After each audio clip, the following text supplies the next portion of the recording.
The Board of Trustees of Long Wharf Theatre on Tuesday evening fired the longtime artistic director Gordon Adelstein over accusations of sexual misconduct. The board of the New Haven Theatre acted one day after the New York Times published an article detailing the allegations by multiple women, 4 of whom accused Mr. Adelstein of groping or other forms of unwanted touching. Several former employees also said Mr. Adelstein frequently used sexually explicit language toward and about women in the workplace. The Board of Trustees voted to terminate Gordon Adelstein, effective immediately, Laura Papineau, the board chairwoman, said in an interview. She said Mr. Adelstein had been barred from the theater's premises as of Monday. Ms.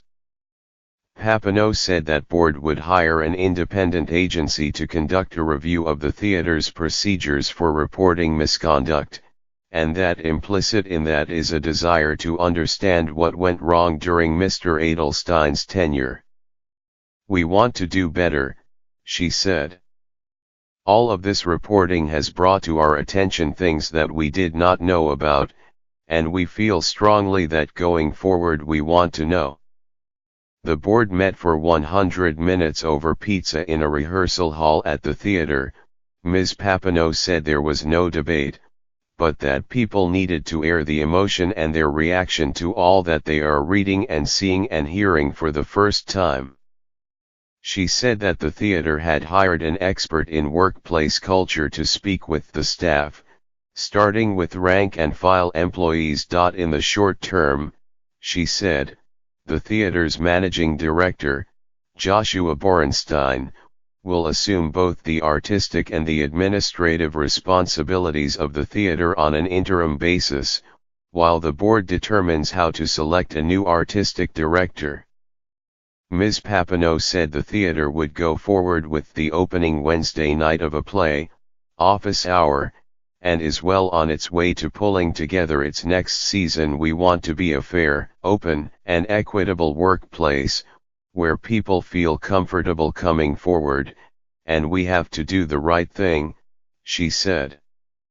Long Wharf is a theater with a national profile, and a lot of people are watching us, and we have to do this right.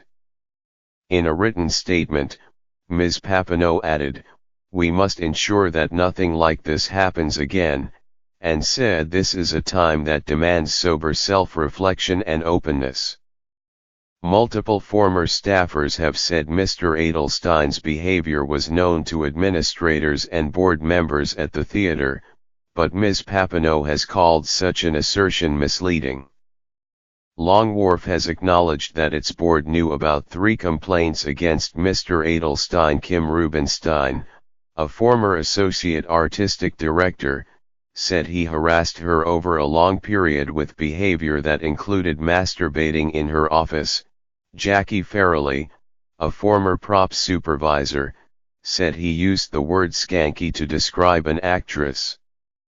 And at least 2 employees said, and theater officials confirmed, that he recently joked about having sex with the nuns at a Catholic college that gave him an honorary degree last year.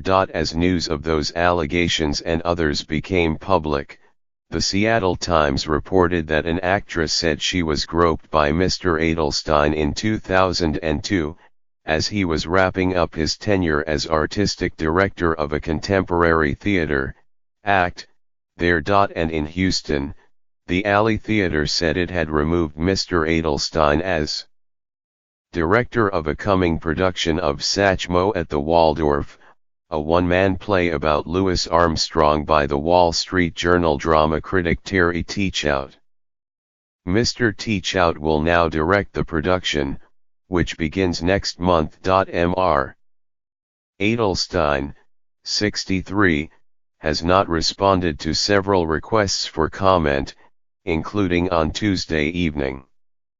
He has been the artistic director at Long Wharf since 2002 and has directed 3 plays on Broadway, including, most recently, The Road to Mecca in 2012.